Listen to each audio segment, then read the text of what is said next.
Senhor, para nossos internautas que estão nos assistindo pelo YouTube e pelo Facebook. Nós estamos dando início a mais uma aula no curso, ou melhor dizendo, na Escola Teológica de Preparação de Obreiros para a Obra Missionária do Rei Jesus. Nosso propósito é passar pela formação do caráter para termos o caráter de Cristo. E estamos estudando, dentro de muitas matérias e disciplina, a disciplina do fruto do Espírito. E hoje a gente vai estudar sobre o fruto chamado longanimidade e benignidade. A gente vai estudar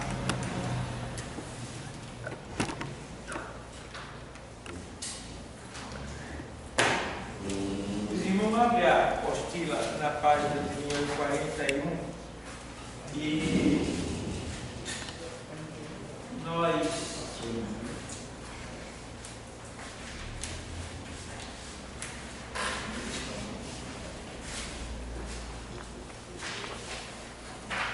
diz assim o texto. Todos acharam? Ó, a gente terminou da página, foi? Semana passada? Ou não? Terminou não? Terminou não. Ficou aqui ainda um versículo que eu lembro que não dei. Foi o que respeita a paz. Salmo 119. O resultado. Foi o resultado. A paz. Bom, então, ó, o que respeita a paz é o resultado. No caso, é o resultado decorrente da união íntima do crente com Deus. É um estado de calma interior. É tranquilidade perfeita, independente das circunstâncias da vida. Então, abre aí Marcos 9,50. A gente vê aqui, ó.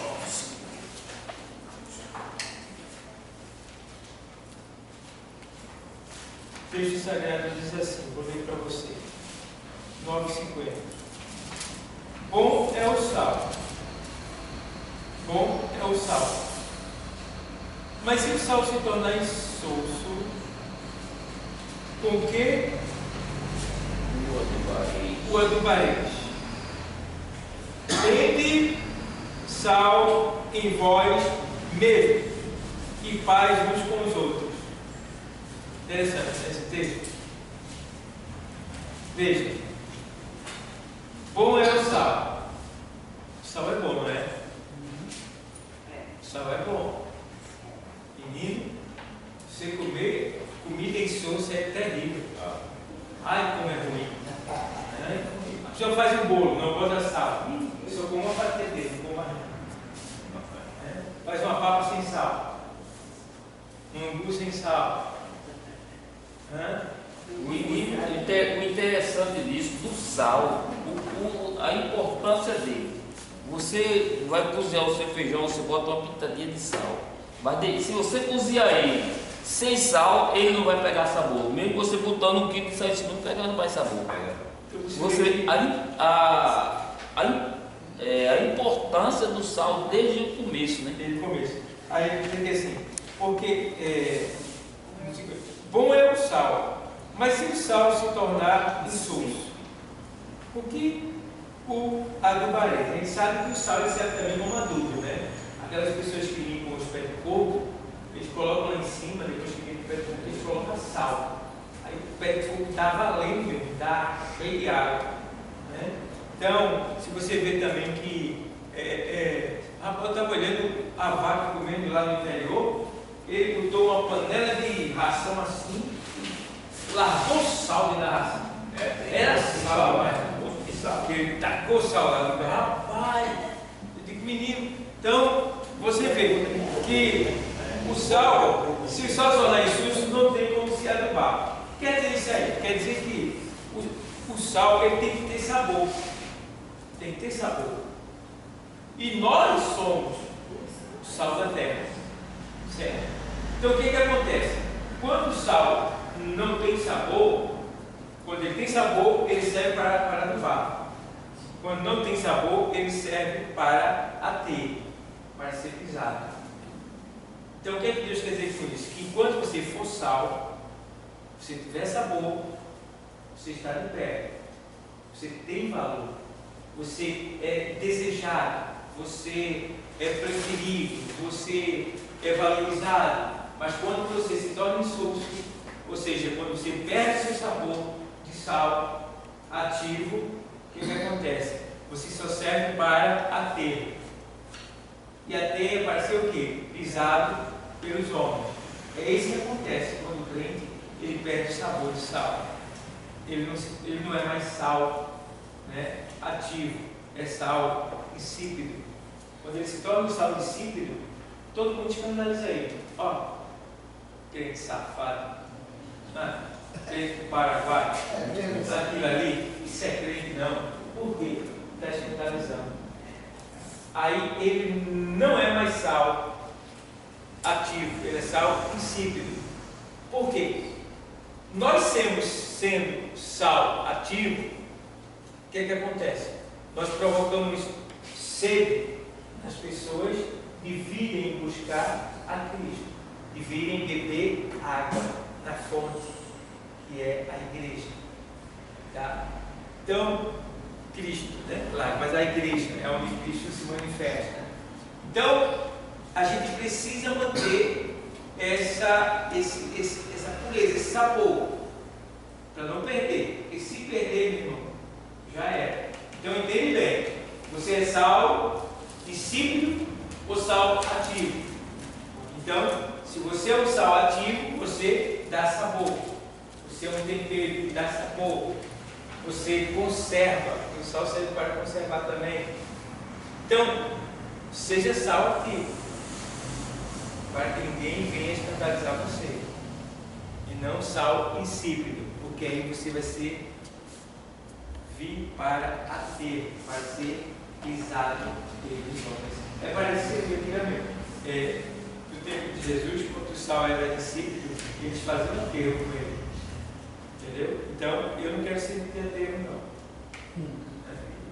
Eu quero que todos desejem, né, estar comigo, sinta-se bem comigo. Eu quero provocar sede nas pessoas de virem até a fonte da água da vida, que é Cristo. Então, você tem provocado sede nas pessoas? Então, as pessoas têm que dizer: onde é a tua igreja? Eu quero ir lá. É tão bom, né? Porque às vezes a gente convida, né? Às vezes, quando você é um sal ativo, então, meu irmão, as próprias pessoas vêm até você se convidando para ir onde você faz parte. Onde é a sua igreja? Onde você faz parte? Isso já ajuda.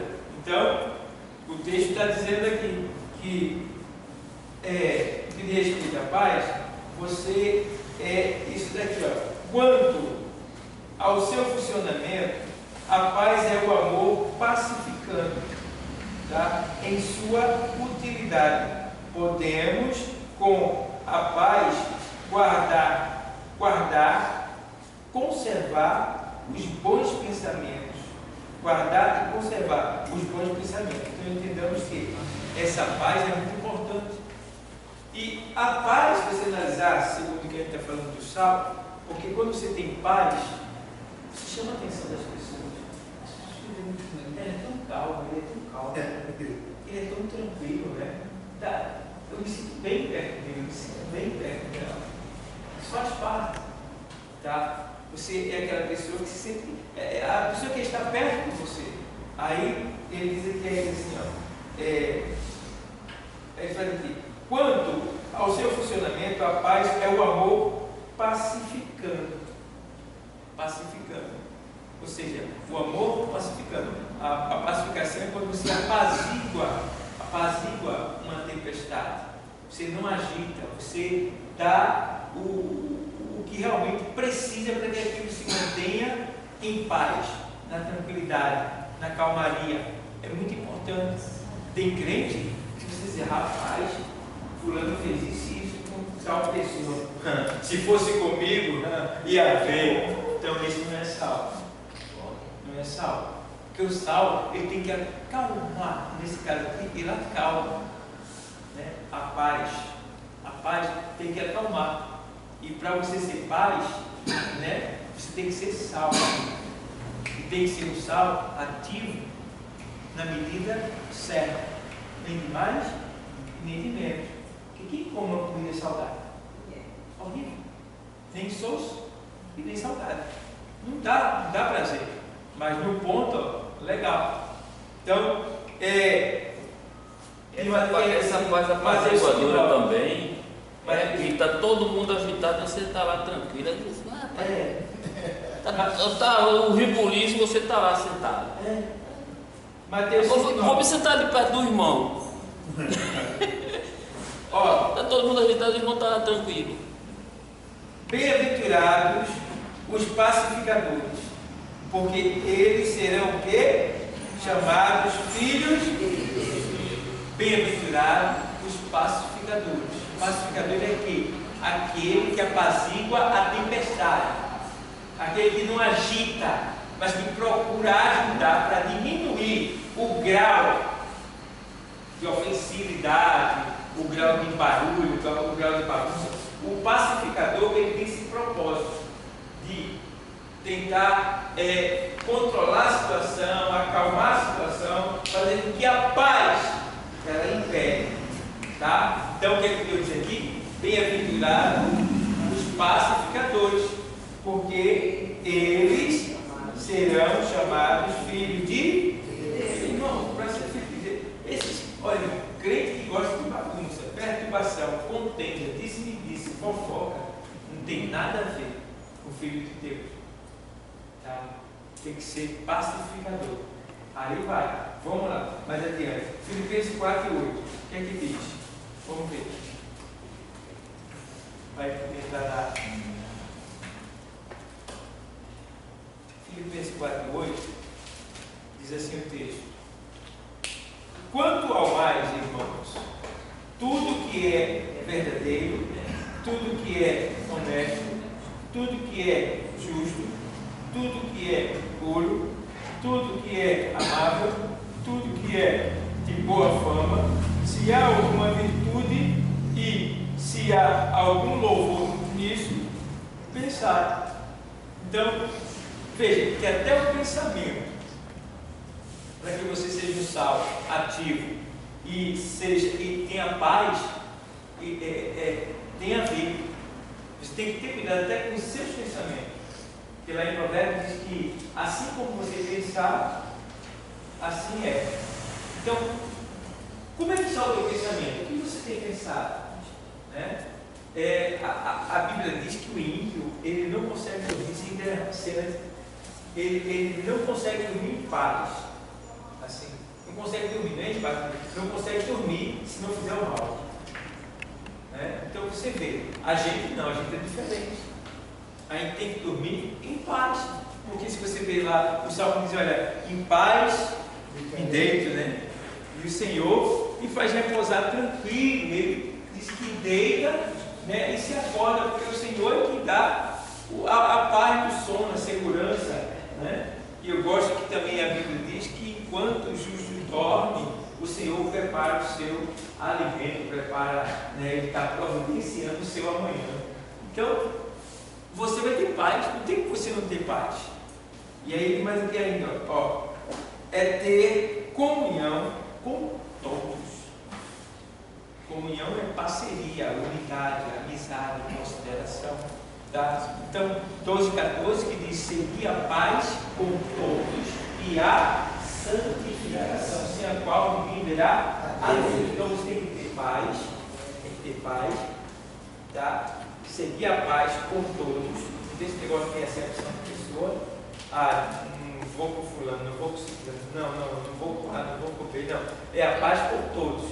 Com o macumbeiro lá do teu lado, da tua casa, lá do teu trabalho.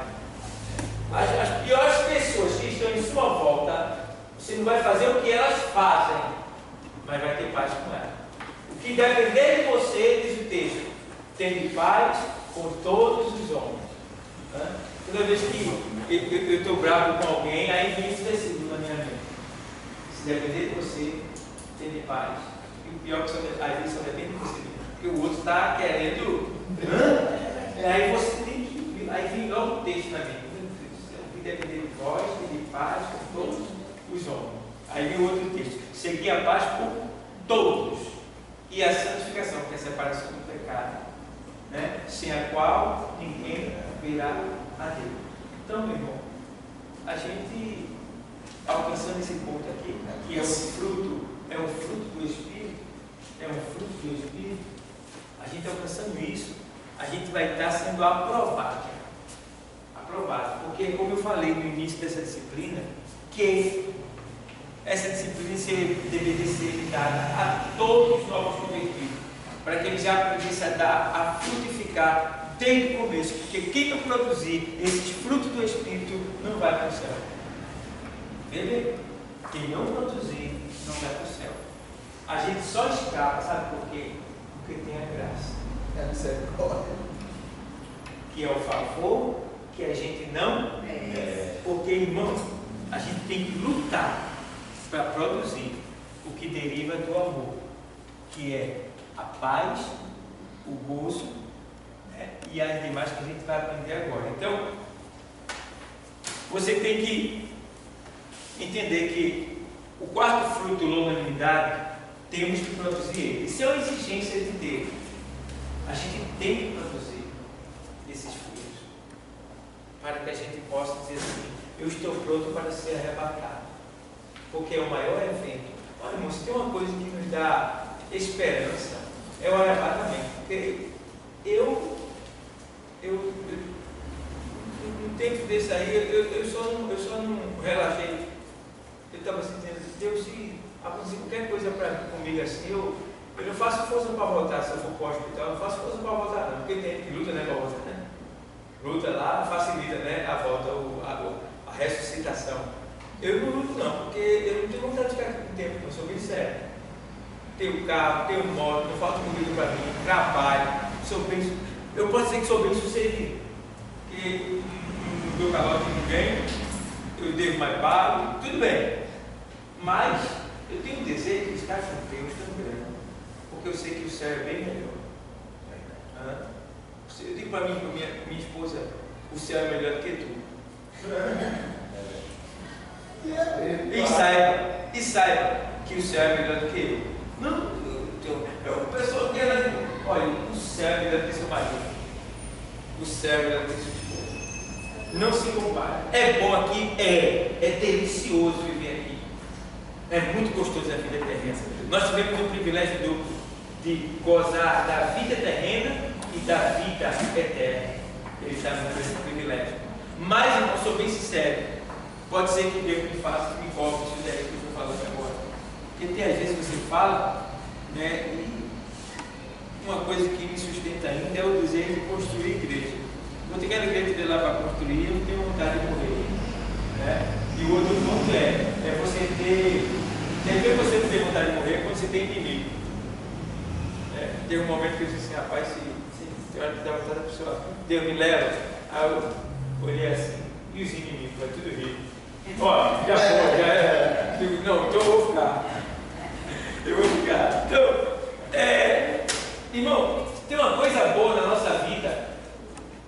Às vezes é necessário que você tenha inimigo para que você possa viver, ter ânimo, estímulo. Porque você sabe que se você parar, ele vai estar lá: ó, Parou. E aí, era o Santinho? Santinho. O pecado vem, irmão. Você está quase aderindo, aí você se lembra do seu inimigo. O inimigo dizendo: não era o pregador? Não era a santa? Ai, caiu. Rapaz, você vê, rapaz, foi Deus que Deus tem brigado por esse inimigo. Agradeça a Deus pelos inimigos, porque é esses inimigos que não deixam que você caia, que você termina nisso de fé. Eles são importantes para mim e para você, os inimigos. Nunca tem. Se eu tenho os inimigos, livre dos inimigos. Não! Me dê sabedoria para lidar com os meus inimigos. Me dê sabedoria para lidar. Porque eu não posso matar eles. Então eu tenho que aprender a lidar com eles. Então, é o mais sério. Então, pessoal, paz, terminamos aqui. Aí vem bem. Longanimidade. É um dos atributos de Deus. O que eu quero, quando eu quero mostrar para vocês, que esses fruto, ou seja, o fruto do Espírito que deriva do amor, primeiro é o amor e todos os outros derivam do amor, o que é que acontece? Esses frutos que derivam do amor, eles são no caso, derivados, eles derivam dos atributos de Deus. Então, existem atributos de Deus que são exclusivos, tá? E existem atributos morais. Então, aqui, está aqui, ó. Lembrando que todos estes frutos que a gente está estudando derivam dos atributos morais de Deus e os exclusivos de Deus.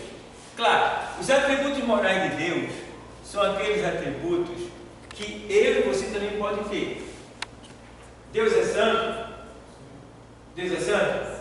Ele diz ser santo. Então é um atributo que a gente compartilha com ele. Agora tem atributos que são exclusivos de Deus. A gente não compartilha com ele. Por exemplo, onisciência, onipotência, onipresença, eternidade, seremos eternos. Somos eternos já, mas em primeiro lugar ele, porque ele é o Pai da eternidade. Certo? Então existem os atributos morais que Deus divide com a gente, e existem os atributos exclusivos de Deus, que só Ele tem. Vocês estão entendendo? Amém. Então, dentre eles, você vê que os atributos exclusivos de Deus, por exemplo, fala sobre onisciência, fala também sobre onipotência e transcendência, eternidade e imutabilidade. No caso, ele é imutável, ele não muda, né? Deus continua sendo sempre o mesmo, né? Outra coisa, ele é perfeito, ele é triuno, 3 em 1. Então, esses são os atributos exclusivos de Deus. E os atributos morais de Deus são esses que a gente está estudando, que é Deus é bom, nós podemos ser bons. O amor de Deus, né? A Bíblia diz que Deus, ele manda que a gente seja bom, né? Aí ele faz assim, ainda que ele sabe que a gente é mal, mas ele nos estimula a ser bom. Aí os atributos morais de Deus ele é bom, Deus é amor, nós podemos ser amor também? Podemos. Porque o amor de Deus é derramado em nosso coração. Para o quê? Para amar. Não é isso? Deus é amor, e também aqui a gente vê também que ele é compassivo. A gente pode ser compassivo também. Ele é misericordioso. A gente pode ser misericordioso? Pode também. Misericórdia quer, não sacrifício. Ele é paciente. Podemos ser pacientes? Podemos também. Então isso tudo, Deus é a verdade. Nós podemos viver a verdade, ser verdadeiro? Podemos. Então esses são atributos morais de Deus. E os atributos exclusivos de Deus são esses que homem e ninguém pode ser, né? Então, aqui vocês entenderam. Aí, entrando aqui no assunto, a gente vê que o fruto longanimidade. Longanimidade é uma palavra que deriva do grego. O grego é a língua que foi escrita no Novo Testamento. Tá bom? O grego é a língua que foi escrita no Novo Testamento. A gente aprendeu isso na introdução bíblica. Então, a longanimidade deriva de uma palavra grega chamada macrotomia. Essa palavra macrotomia é uma palavra grega que significa perseverança. Veja bem, perseverança, a gente está estudando sobre longanimidade, que no grego é macrotomia, que significa perseverança. O que é perseverança? É não mudar, é continuar sendo aquilo e insistindo naquilo. Perseverar é não desistir, tá? Então essa palavra macrotomia significa perseverança, paciência, tá? Ser tardio para irar-se. Ser tardio para irar, por quê? A gente vai se irar, mas a Bíblia diz, olha, irai, né? Irai, mas não pequeis, né? É como Deus vai dizer assim, ó, vocês olhem para que quando a ira vir sobre vocês, vocês se irarem com alguma coisa, vocês não pequem. Por quê? Por que é que uma pessoa não abriga, mata outra? Porque ela se irou. E depois ela se arrepende, mas já matou. Então a ira pode lhe dar grande prejuízo, porque você vai fazer coisas que você jamais imaginou fazer. Então você já tem que orar antecipadamente, pedindo a Deus, para que se um dia você se irar, você não venha pecar, você não venha cometer um prejuízo. Certo, pessoal? Então, ó, ser tardio em irar-se. A pessoa está lá ali provocando, fazendo mal. Tu é bobão, sai, cretinho, sai daí, me tome você. Ali, Pastor, ali só, manda. a palavra raiva é diferente de ira, ou você com a raiva pode chegar a ira? É diferente. Raiva, que na Bíblia, no grego é chamado de cólera, é diferente de ira. Porque a raiva, ela é, por exemplo, você vê lá em Efésios 4,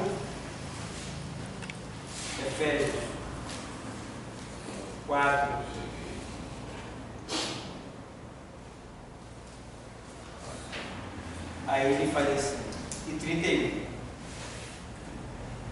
Toda amargura, Efésios 4, 31. Toda amargura e ira,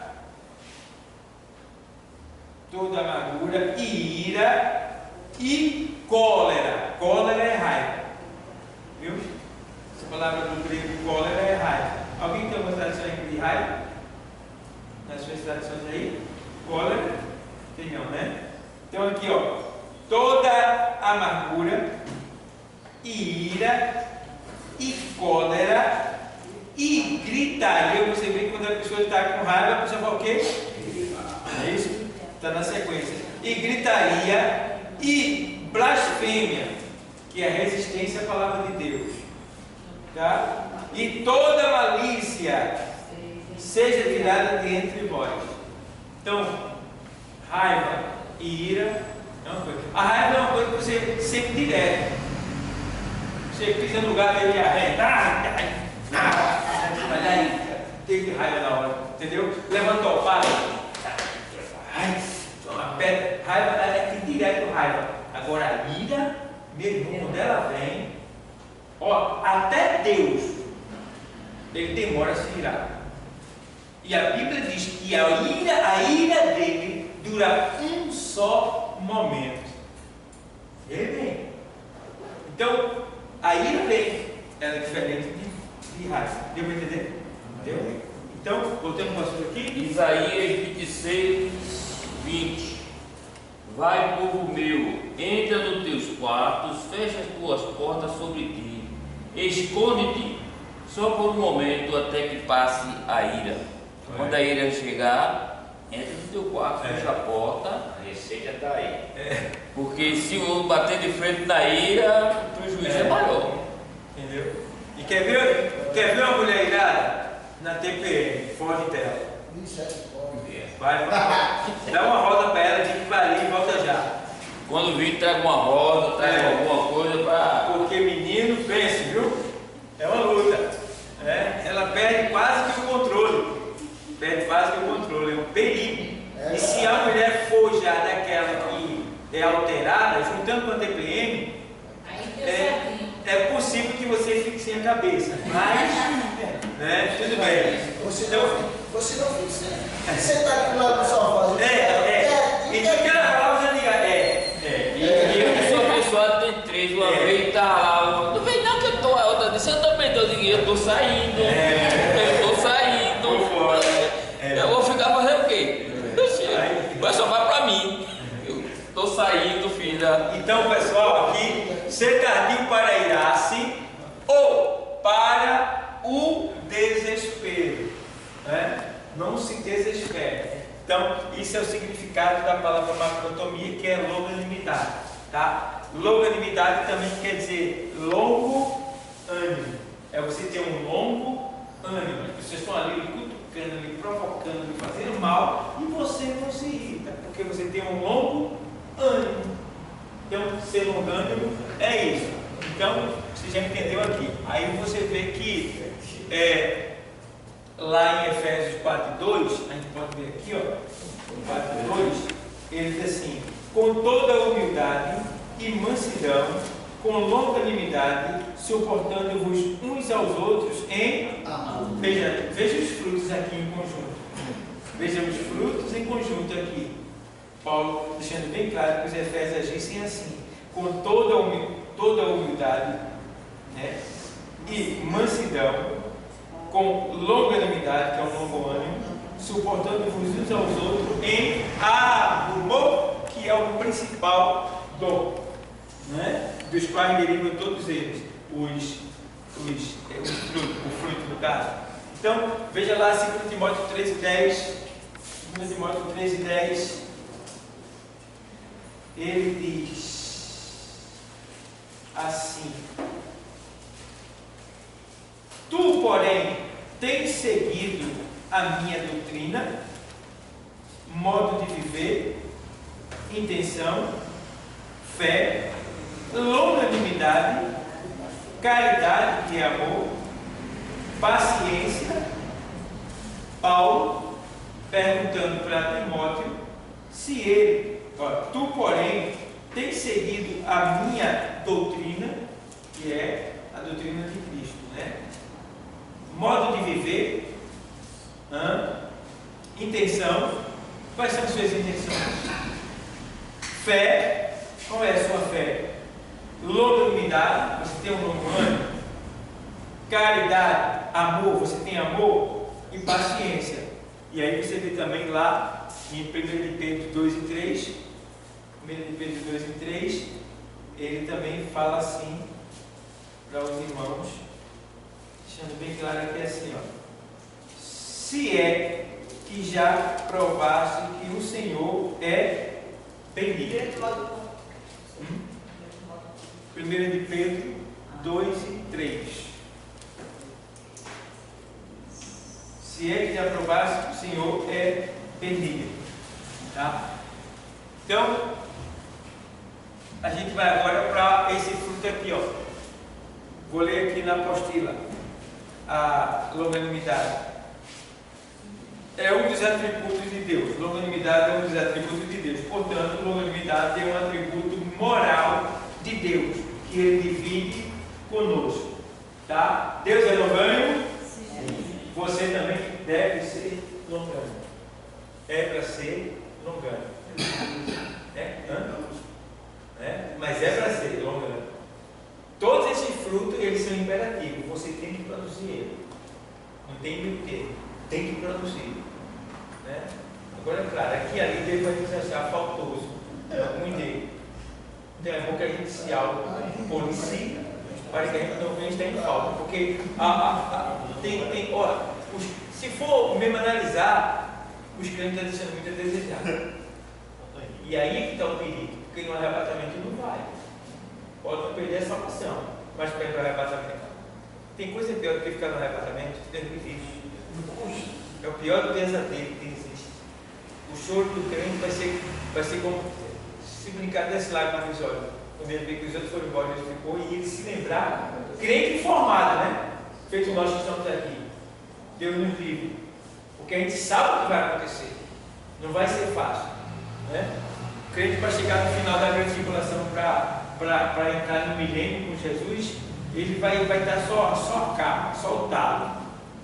Que o sofrimento de 7 anos, né, não vai ser igual ao do ímpio, mas só o fato dele não poder comer, faltar água, o sol está lá em cima, aquecendo a terra, né? É muito sofrimento. Nada vai ficar em cima da terra, nada. Eu tenho que peitar esses crentes que ficam. Aonde? Não pode se juntar com os ímpios. Para se juntar com os ímpios tem que pintar a marca da besta. Vê que situação, será terrível. As plantas vão. Olha, a terra vai ficar desolada. Você olha para os pés de árvore, as plantas. Os pés de árvore é só os tocos seco. Os ramos e as raízes, mas aqui diz que vai queimar tudo. Ramos e raiz. Vai queimar. Se vai queimar a raiz, está dizendo que vai queimar embaixo da terra. A potência do sol vai queimar o que está embaixo da terra. Vai esconder onde, velho? Tu ficou. Vê, que situação. Os milionários têm que fazer cidade subterrânea. Mas só que eles podem escapar do calor do sol, entre aspas. mas eles não vão escapar das pragas que virão sobre a humanidade. Tumores malignos, a falta de alimento que vai abranger todo o planeta, né? E muitas outras coisas que vão acontecer. Os terremotos, os maremotos, tudo isso, é muita coisa acontecendo ruim. A falta de água também que vai acabar. Vai acabar a água também. É, falta de água. Aonde haver água, vai dar envenenado. Aí eles vão ter um estoque de água, né? Claro que eles estão se preparando para tudo isso. O ímpio sabe o que vai acontecer. E os crentes não dão valor. Os ímpios estão se preparando. Você sabe que Faraó, eles zelavam pela vida futura. Por que aqui existem as pirâmides? As pirâmides era onde Faraó guardava as suas riquezas e era enterrado ali para desfrutar da sua riqueza em outra dimensão. Eles juntavam toda a riqueza para gastar da outra vida. O crente não junta essa riqueza. E Jesus mandou a juntar tesouro no céu. Está entendendo? Mas a gente não junta.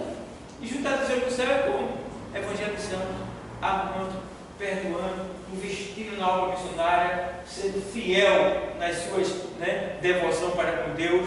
A gente muitas vezes não faz. Poucos são os que estão buscando como vocês, tá? Vão escapar. Porque qualquer coisa, olha, se vocês que estarem buscando, qualquer coisinha vem logo a palavra da mente, você já, meu Deus, já vê logo que está errado, rapidinho. Nós estamos se organizando. Entendeu? Então, aí ele faz, é um dos atributos de Deus, longanimidade. Tá? Aí, 3:9 de Pedro, ele diz assim, vou ler aqui: não tornando mal por mal, ou injúria por injúria, antes pelo contrário, bem por bem, dizendo, sabendo que para isto fostes chamados, para que por herança alcanceis a bênção. Isso é Pedro nos incentivando a sermos ali, de certa forma, obedientes à palavra de Deus, porque quando Deus diz, não tornando mal por mal, nem injúria por injúria, ou seja, não pagando mal por mal. Tá? Alguém te fez mal, não tem que se vingar, não. Faz isso não, tá? Porque você é igual àquela pessoa. Igual àquela pessoa. Eu vi, a mulher, uma menina falando, a menina dizia assim, a mulher grossa, que bicha grossa. Aí vem uma grosseria dela pra você de mim, aí eu botei para arrebentar, eu fui grosso com ela também. Quando você é igual a ela, dizendo que ela é grossa, o mesmo grau de grosseria que você julgou que ela tem, você também é do mesmo jeito, porque você combateu com ela, injúria por injúria, mal por mal. Não faça isso. Dê as costas, vire o outro lado, para que as pessoas se envergonhem. Às vezes o silêncio incomoda mais do que se falar. Então aqui, é paciência para suportar as ofensas e tolerância para aguentar com mansidão a humildade uns aos outros em amor. Efésios 4:2. Efésios 4:2, ele diz assim: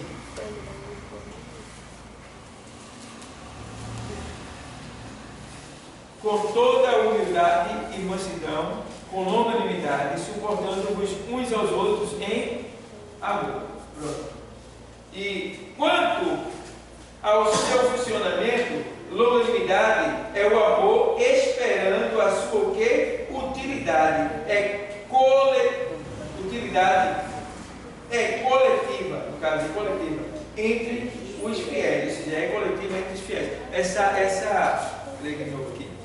A sua utilidade é coletiva entre os fiéis. Então, a longanimidade, que é o ato de suportar, deve ser utilizada de maneira coletiva. Ou seja, você não pode suportar um e odiar outros, né? Não suportar outros. Todos têm que ser suportados, suportando-vos uns aos outros. Certo, pessoal? Porque aí você não vai estar exercendo com perfeição esse fruto. Vai ser um fruto doente. Eu não posso usar o fruto com um e com o outro não. Tem que ser com todos, de maneira igual. Aí o meu fruto é sadio. Aquela boca suculenta, gostosa, completa. né, que dá vontade de você lambe até o caroço, aí sim. Agora, esse fruto que você vai lá, seu botão, não quer negócio fulano, não. Aí, fruto feio, doente, não é válido, não é aceito, Deus não recebe. Então, suportando uns aos outros, sabendo que isso aí é coletivo. Coletividade é quando você usa essa dádiva, né, esse fruto, para com todos, não é só para com. Então, e tem mais, e é onde você estiver, não importa se é crente ou se não é, certo? Você tem que ser logânico com cristão e com quem não é cristão. E com quem não é cristão é melhor ainda. Por quê? Você vai converter eles, porque ele vai se admirar do seu comportamento, da sua forma de suportar determinados ataques, né? Ofensas, e aí vai ficar incomodando eles, tá? Então é muito importante que a gente tenha esse cuidado desses erros. Aí tem mais que assim,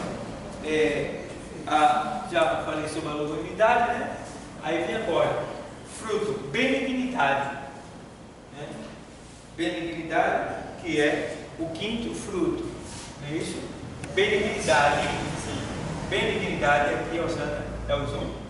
Benignidade é uma palavra, está no zoom aí, então vê bem, benignidade é uma palavra que deriva do grego, aí vai, xertos, né?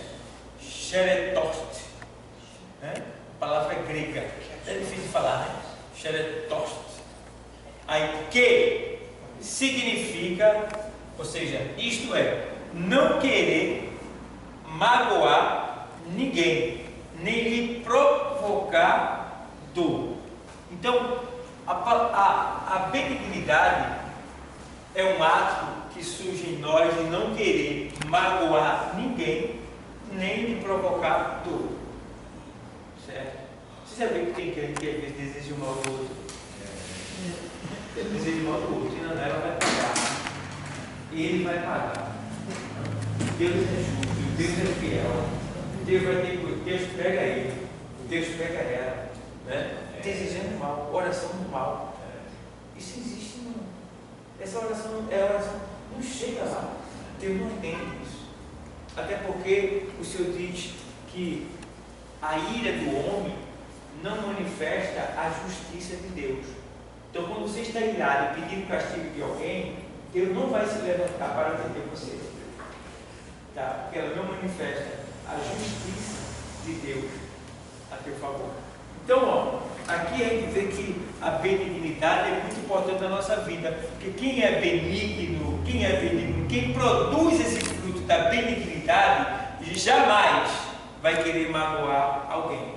Já vi pessoas que vê que aquele outro errou, falhou, aí às vezes fala até no púlpito, no microfone, aquele mal, ainda que não seja apontando a pessoa, mas fala que é para, entendeu, magoar. Me lembro do irmão que ele caiu no adultério e ficou, né, na igreja, e aqui e ali, quando alguém falava disso, eu olhava para ele, né? Veja, magoando o irmão, matando mais ainda, ele matando mais ainda, magoando e provocando dor, porque a dor não é só física, na alma, a dor da vergonha, a dor da decepção, a dor da inquietação, né? E essas pessoas estão fora daquilo que Deus quer e do arrebatamento, tá? Então, cuidado, igreja, cuidado.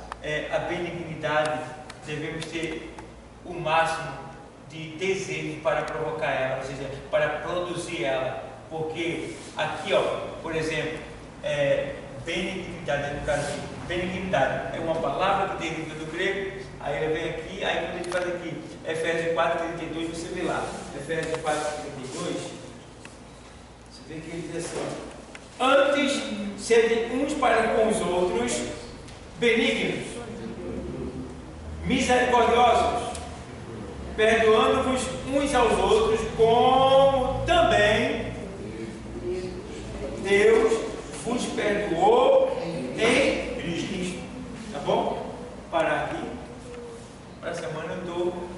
o bondade aqui, porque já fui embora a hora.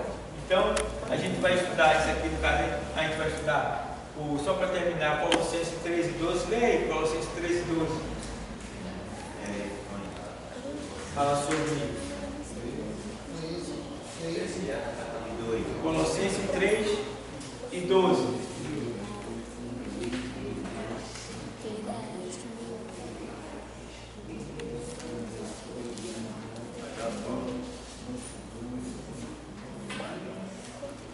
Alguém achou?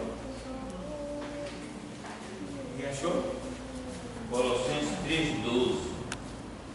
Revesti-vos, pois, como eleito de Deus, santos e amados, de entranhas de misericórdia, de benignidade, humildade, mansidão, longanimidade. Aí ele faz revesti-vos. Eu estou vestido aqui? Estou. Aí eu boto o paletó, estou fazendo o quê? Revestindo. Se revestir. Revestir. Revestir. Então, houve um revestimento. Então, Deus quer que esse revestimento aconteça em nós no que diz respeito à benignidade. Aí ele faz aqui, no 12, por isso que ele fala assim, ó. Ele faz, revestir-vos, pois, como eleitos de Deus. Ele está dizendo, você tem que parecer com Deus. Tem que fazer o que agrada a Deus. Aí ele faz, santos e amados. Santo quer dizer separado de Deus. Você tem que estar revestido, ter a aparência de Deus, parecer com Deus, andar com Deus, tá? Como Jesus andou, e ser santo, né? Santos, que é separado do pecado, e amados. Você é amado, pastor, tem alguém que me odeia, tudo bem, vai acontecer. Vai acontecer, mas não porque você provocou. Porque tem gente que é odiada porque você provocou. Não é isso? Uma coisa é você ser odiado provocando os outros. Outra coisa é alguém lhe odiar gratuitamente. Isso acontece. Aí você não tem culpa de nada. É mais um sinal bom isso aí. Que você está incomodando aquela pessoa. Existe algo espiritual que incomoda aquela pessoa em você. Tá? Então, seja também amado. De entranhas de misericórdia, lá no seu interior. Você tem que ter a misericórdia entranhada em você. O que é misericórdia? É o compadecimento pela miséria humana. É você entender que nenhum de nós merecemos nada.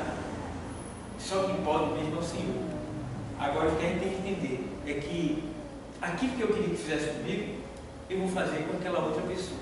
Entranha de misericórdia. Eu senti dentro de mim a dor daquela pessoa.